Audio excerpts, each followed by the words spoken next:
सुरुवात करूया सविस्तर घडामोडींना। नाशिकच्या रहाड रंगपंचमीला सुरुवात झालेली आहे।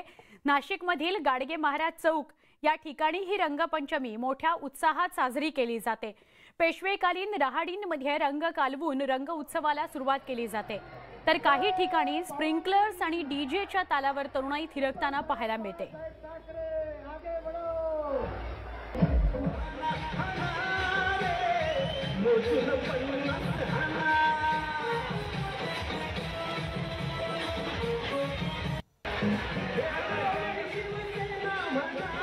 आमचे प्रतिनिधी लक्ष्मण घाटोळ यांना अधिक विचारूया।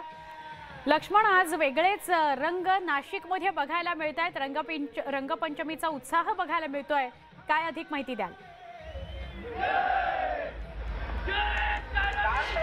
नाशिकमध्ये रहाड रंगपंचमी जी आहे ती सर्वत्र ओळखली जाते। पेशवेकालीन या रहाडी ज्या आहेत त्या आता अशा उघड्या करून देण्यात आलेल्या आहे। खरं तर या रहाडी अर्थात एक दगडी अशा प्रकारचं बांधकाम असलेले हे सगळे तलाव आहे आणि यामध्ये यांना रहाडी असं म्हटलं जातं आणि या पेशवेकालीन रहाडी पूर्ण वर्षभर ज्या आहे त्या बंद असतात आणि अशा पद्धतीनं रंगपंचमीच्या दिवशी या रहाडी खुल्या करून दिल्या जातात। आता या रहाडीमध्ये नैसर्गिक रंग मिसळवले जात आहे आणि या नैसर्गिक रंगांमध्ये मिसळलेल्या या 7 ते 8 फूट खोल रहाडीमध्ये हे नाशिककर जे आहे ते उड्या मारतील।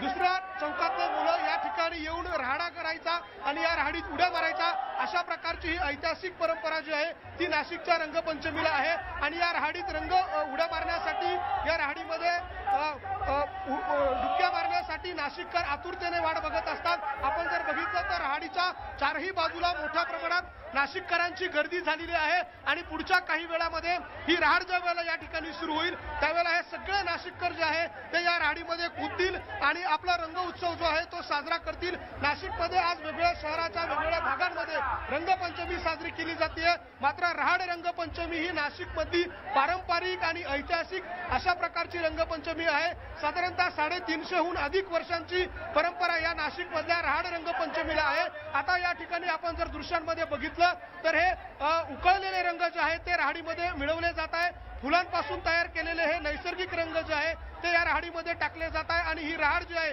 त्यामध्ये हे रंग जे आहेत ते मिसळवले जात आहे। अशा प्रकारचं हे मोठं कुंड या ठिकाणी आहे। या कुंडाची जर खोली आपण बघितली तर साधारण 7 ते 8 फूट इतकी खोली या रहाडीची आहे आणि या रहाडीमध्ये हे सगळे नाशिककर जे आहेत ते मोठ्या प्रमाणात उड्या मारतील। ही दुसरी बाजू जी आहे ती महिलांसाठी राखीव करण्यात आलेली आहे, तर पुरुषांसाठीची बाजू जी आहे माझ्या डाव्या बाजूला या ठिकाणी हे जे पुरुष दिसत आहेत ते या रहाडीमध्ये येऊन उड्या मारतील आणि महिला ज्या आहे ते या बाजूने उड्या मारतील। अशा प्रकारची ऐतिहासिक पारंपरिक रंगपंचमी जी आहे ती नाशिकमध्ये साजरी केली जाते। नाशिककरांचा जल्लोष उत्साह जर आपण दृश्यांमध्ये बघितला तर तो देखील आपल्याला या दृश्यांवरती पाहायला मिळतोय। नाशिककर जे आहे ते मोठ्या आतुरतेने या रंगपंचमीची अर्थात या रंग उत्सवाची वाट बघत असतात।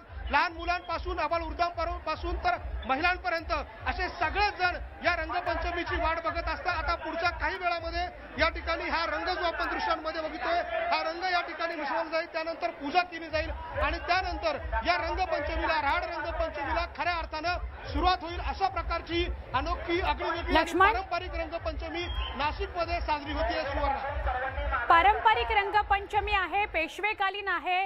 ही जी रहाड रंगपंचमी आहे त्याच्या इतिहासाविषयी, किती वर्षांची परंपरा आहे याविषयी काही सांगाल का? खरं तर 350 वर्षांची ही परंपरा आहे। पेशव्यांच्या काळामध्ये नाशिकमध्ये अशा प्रकारचे तब्बल 18 रहाडी अर्थात 18 हौद 18 कुंड जे आहे ते बनवण्यात आले होते, मात्र कालांतराने हे कुंड जे आहे ते बंद झालेले आहे। मात्र सद्यस्थितीमध्ये नाशिक शहरामध्ये अशा प्रकारचे 6 कुंड आहे, 6 रहाडी आहे ज्या रहाडी अस्तित्वात आहे। वर्षभर ही रहाड पूर्णपणे बंद असते, मात्र हे जे कार्यकर्ते आपल्याला दृश्यांमध्ये दिसत आहे हे कार्यकर्ते तब्बल 1 महिना ही रहाड खोदत असतात आणि ही रहाड खोदून ही पूर्णपणे पुनर्जीवित केली जाते आणि ही पुनर्जीवित केलेली रहाड जी आहे ती अशा प्रकारे सजवली जाते। आपण कालही या रहाडीच्या तयारीचे दृश्य दाखवले, त्यावेळेला आपल्याला या ठिकाणची सगळी दृश्य पाहायला मिळाली की ही रहाड जी आहे ती या ठिकाणी उकरली जाते आणि त्या ठिकाणी पूर्णपणे तिला अशा पद्धतीने पाण्याने भरलं जातं आणि त्यानंतर या रहाडीमध्ये रंग मिसळले जातात। नाशिकच्या तिवंदा चौकामध्ये नाशिकच्या गाडगे महाराज पुलाजवळ, त्याचबरोबर त्या ठिकाणी असलेल्या जुन्या नाशिक परिसरामध्ये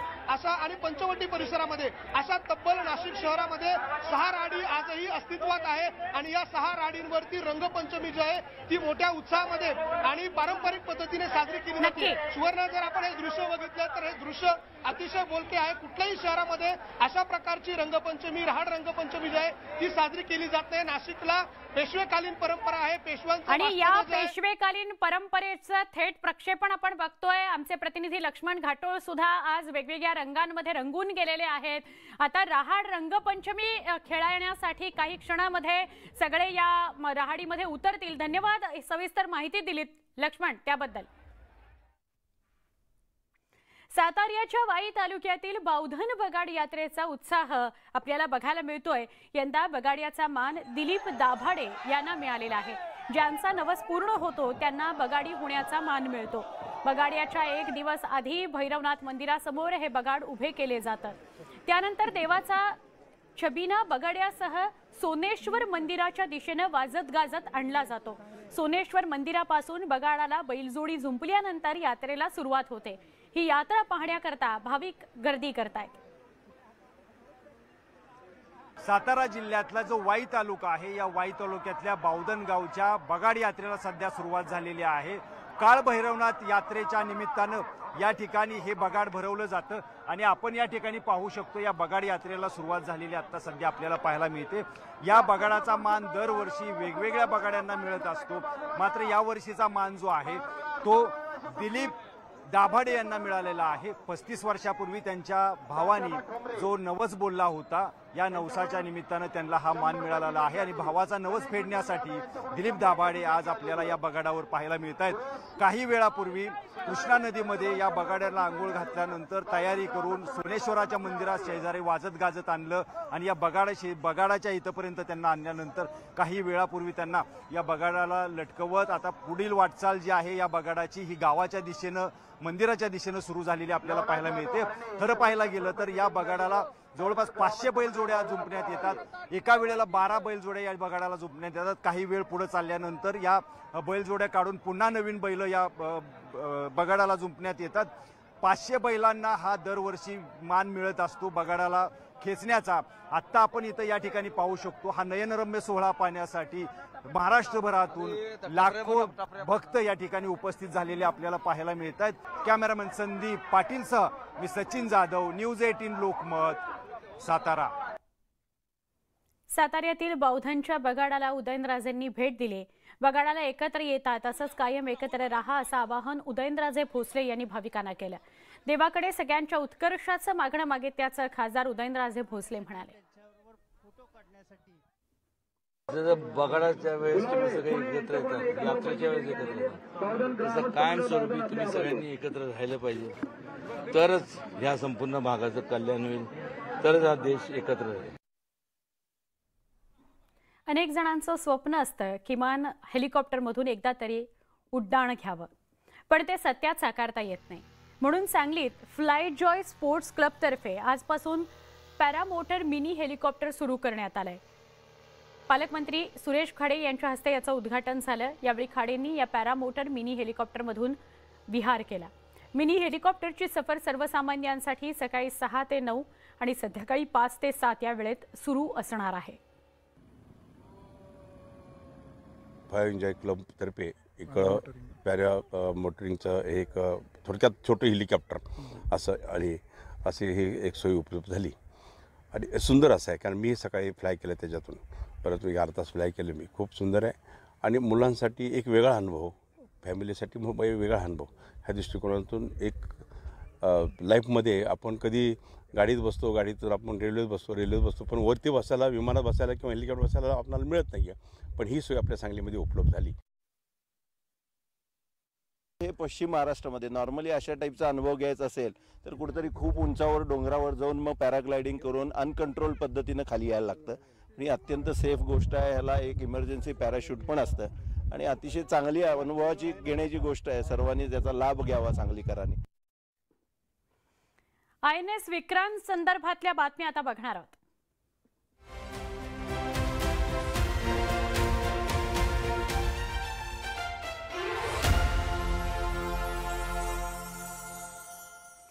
ज्याचं आरमार त्याचा समुद्र अशी सामरिक शिकवण देणारे छत्रपती शिवाजी महाराज भारतीय नौदलाचे जनक आणि त्यामुळेच भारतीय नौदलाच्या ध्वजावर छत्रपती शिवाजी महाराजांची स्थापन केलेल्या स्वराज्याची अष्टकोनी राजमुद्रा अभिमानाने ठेवण्यात आली आहे। भारतीय नौदलाची सगळ्यात शक्तिशाली आणि भारताने स्वबळावर निर्माण केलेली विमानवाहू युद्धनौका INS विक्रांतची पहिली झलक मुंबईत पाहायला मिळाली। INS विक्रांत पहिली, INS विराट आणि INS विक्रमादित्य नंतर आता स्वबळावर निर्माण झालेली INS विक्रांत शत्रू देशांच्या छातीत धडकी भरवण्याला सज्ज झाली आहे। चला तर पाहूयात भारताचा नवा बाहुबली। INS विक्रांत युद्धनौकेच्या टेक ऑफ डेकची सगळ्यांनाच उत्सुकता असते। हा टेक ऑफ डेक नेमका कसा आहे आढावा घेतला आमचे प्रतिनिधी उदय जाधव यांनी। INS विक्रांत भारतीय नौदलाने स्वबळावरती निर्माण केलेली पहिली विमानवाहू युद्धनौका आणि या युद्धनौकेवरती आज आपण आहोत। आपण इथे माझ्या मागे पाहू शकता ही केवढी अवाढव्य विशाल अशी ही युद्धनौका आहे आणि या युद्धनौकेवरनं लढाऊ विमानं जी आहेत ते आकाशात झेप घेतात आणि शत्रूच्या छातीमध्ये धडकी भरवणारा पराक्रम गाजवू शकतात। आपण समोर पाहू शकतो मिग विमानं असतील किंवा इतर LCA फायटर जेट्स असतील, हेलिकॉप्टर्स असतील, हे सर्व इथे सज्ज ठेवण्यात आलेले आहेत। त्याचबरोबर इतरही जे लढाऊ विमानं जी आहेत याच विमानवाहू युद्धनौकेच्या पोटामध्ये लपून ठेवलेली असतात। एक सामरिक दृष्ट्या जर पाहिलं तर विमानवाहू युद्धनौका ही अत्यंत महत्त्वाची भूमिका युद्ध प्रसंगी निभावत असते आणि त्याचा इतिहास जो आहे 1972च्या इतिहासामध्ये आपण पाहिलेला आहे। जी पहिली INS विक्रांत ही विमानवाहू युद्धनौका होती जिने बांगलादेशची फाळणी केली आणि एक मोठं युद्ध जे आहे भारताला जिंकून दिलं। त्याच नावावरनं INS विक्रांत हे नाव या नवीन पहिल्या भारताने निर्माण केलेल्या विमानवाहू युद्धनौकेला देण्यात आलेला आहे। आपण समोर पाहू शकतो एक विशाल डेक जो आहे या युद्धनौकेच्या वरती आपल्याला इथे पाहायला मिळतो आहे। अरबी समुद्रावरती एक प्रकारे अधिराज्य आणि हिंदी महासागरावरती देखील अधिराज्य गाजवणारी ही युद्धनौका आहे आणि या युद्धनौकेमुळे पाकिस्तान असेल किंवा चीन असेल यांच्या छातीमध्ये नक्कीच धडकी भरलेली आहे, कारण तशीच वैशिष्ट्य या युद्धनौकेवरती आहेत। या युद्धनौकेवरती क्षेपणास्त्र तर आहेतच, त्याचबरोबर इतरही अनेक एक सक्षम आणि प्रहार करणारी जी क्षेपणास्त्र आहेत ती इथे ठेवण्यात आलेली आहे, जेणेकरून कुठल्याही प्रसंगी एक निर्णायक भूमिका जी आहे ती निभावू शकेल अशा प्रकारची ही विमानवाहू युद्धनौका भारताने स्वबळावरती निर्माण केलेली आहे। आणि स्वबळावरती निर्माण करत असताना भारतीय युद्ध नीतीच्या ज्या गरजा आहेत त्या गरजा लक्षात ठेवून याची निर्मिती करण्यात आलेली आहे, जेणेकरून युद्ध प्रसंगी भारतीय जवानांना कुठल्याही अडचणी येणार नाही आणि त्याचबरोबर निर्णायक विजय कसा मिळवावा आणि त्यासाठी दृष्टिकोनातून कशा युद्धाच्या हालचाली कराव्या या दृष्टिकोनातून ही युद्धनौका जी आहे ती बांधण्यात आलेली आहे। त्याचा मोठा फायदा भारतीय नौदलाला होणार आहे। व्हिडिओ जर्नलिस्ट रमेश भटसह Uday Jadhav, news 18 Lokmat, INS Vikrant. INS Vikrant विमानवाहू युद्धनौकेवरील फ्लाईट डेकची काय वैशिष्ट्ये आहेत याबाबत लेफ्टनंट कमांडर यांच्यासोबत संवाद साधला आमच्या प्रतिनिधींनी। आपल्यासोबत लेफ्टनंट कमांडर आहेत चैतन्य मल्होत्रा सर, आपण त्यांच्याशी बोलिया। सर, क्या बता पाएंगे इस युद्धपोत की जो एयरक्राफ्ट कैरियर है उसकी क्या क्या वैशिष्ट्य है, क्या बता पाएंगे? ये एयरक्राफ्ट कैरियर INS विक्रांत जो हमारा पोत है, इसका विशिष्टता, सबसे बड़ी विशिष्टता ये है कि ये फ्लोटिंग रनवे है at sea. So as you can see ये रनवे को हम एट सी ले जा सकते हैं एंड वहाँ से इन बिटवीन द सी, समुद्र के बीच में से हम ऑपरेशंस कैरी आउट कर सकते हैं। तो एक तरह से जो हमारी नौसेना का जो एक वायु आर्म है, जो एक एयर आर्म है हमारा, ये उसको एक डिफरेंट एक्सटेंशन, एक डिफरेंट रीच देता है। दुश्मन को डराने के लिए, हमला करने के लिए एक एयरक्राफ्ट कैरियर का रोल बहुत डिफाइंड होता है एंड वो ये पूरा करेगा। सर, इंडियन एयरक्राफ्ट कैरियर है तो हमारी जरूरतें जो है उसको ध्यान में रखकर इसको बनाया गया है। क्या क्या जरूरतें इसमें ध्यान में रखा है और किस तरह से बनाया गया है? बिल्कुल जिस तरह की रिक्वायरमेंट्स इंडियन नेवी की हैं, ये एक इंडिजिनियस एयरक्राफ्ट कैरियर है, भारत देश में बना है, हमारे अपने लोगों ने बनाया है। तो इंडियन नेवी की पर्टिकुलर रिक्वायरमेंट्स को नज़र में रखते हुए ही हर चीज़ इसमें इंक्लूड की गई है और स्ट्रक्चर्स भी वैसा दिया गया है एंड जो नेवी की रिक्वायरमेंट्स थी CSL ने उसको पूरा किया इस एयरक्राफ्ट कैरियर में। सर, इंडियन ओशन में, अरेबियन सी में या वर्ल्ड वाइड में हम चैलेंजेस अगर देखते हैं तो किस तरह से चैलेंज को ये मतलब मजबूती से सामना कर सकते हैं? जैसा कि मैंने आपको बताया कि ये एक फ्लोटिंग रनवे एट सी है, तो किसी भी समुद्र में जब ये सेल आउट करेगा तो ये एक हमें एज अहेड देगा किसी भी नेशन से, क्योंकि हमारे एयरक्राफ्ट कैरियर पे होंगे और हम उनको वहां से लॉन्च और रिकवर कर सकते हैं, अपने ऑपरेशंस को एक नई दिशा दे सकते हैं। आपण पाहिलेलं आहे की INS विक्रांतची नेमकी ताकद काय आहे आणि तिची वैशिष्ट्य काय आहेत आणि याच INS विक्रांतवरनं भारताच्या समुद्र सीमा अखंड आणि सुरक्षित ठेवण्यासाठी INS विक्रांतवरचे जवान सज्ज आहेत। व्हिडिओ जर्नलिस्ट रमेश भटसह उदय जाधव, न्यूज 18 लोकमत, INS विक्रांत। महिला सुद्धा काही कमी नाहीत। बाईक चालवणं ही काही फक्त पुरुषांची मक्तेदारी नाहीये, तर हे कसब महिलांकडे सुद्धा आहे, हे सिद्ध करणाऱ्या वुमन्स बाईक रॅलीनं आज लक्ष वेधून घेतलं मुंबईचं। शिवाजी पार्क ते BKC रॅलीत जवळपास 500 तरुणी आणि महिलांनी सहभाग घेतला होता। रॉयल एनफील्ड, होंडा, एंटायसर, नव्या रूपातली जावा, एव्हेंजर अशा अनेक देशी विदेशी बाईक अगदी सहजतेनं चालवणाऱ्या या रायडर्सचं कसब सगळ्या मुंबईनं पाहिलं। या रॅलीला अभिनेत्री दिव्यांका त्रिपाठी, दहिया मधुरा वेलणकर, राधिका विद्यासागर, निवृत्त ACP नीता फडके, मुख्यमंत्र्यांच्या OSD शिल्पा देशमुख यांची खास उपस्थिती होती।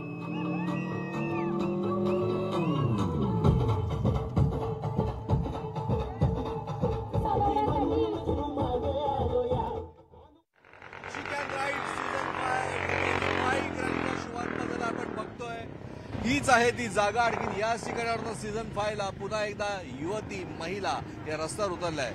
अनेक वेगळ्या प्रकारच्या देशी विदेशी टू व्हीलर्स यांनी सहभाग घेत या सगळ्या महिलांच्या रॅलीनं जवळपास 10 किलोमीटरचा परिसर हा लक्ष वेधून घेणारा होता। महिला म्हणजे अर्थात कोणतीही बाईक चालवणं ही फक्त पुरुषांची मक्तेदारी नाही, तर महिला सुद्धा सक्षम आहेत हे या रॅलीच्या माध्यमातून दाखवण्याचा हा एक प्रयत्न। वुमन्स कार रॅली अर्थात वुमन्स बाईक रॅली ही खास महिला दिनानिमित्त आयोजित करण्यात आली होती। व्हिडिओ जर्नलिस्ट अरुण पेंडेकरसह प्रशांत बाग, न्यूज 18 लोकमत, मुंबई। या सगळ्या घडामोडींसह बुलेटिनमध्ये इथेच थांबतोय। वेगवान बातम्यांसाठी काही क्षणात पुन्हा भेटू। पहा फक्त न्यूज 18 लोकमत।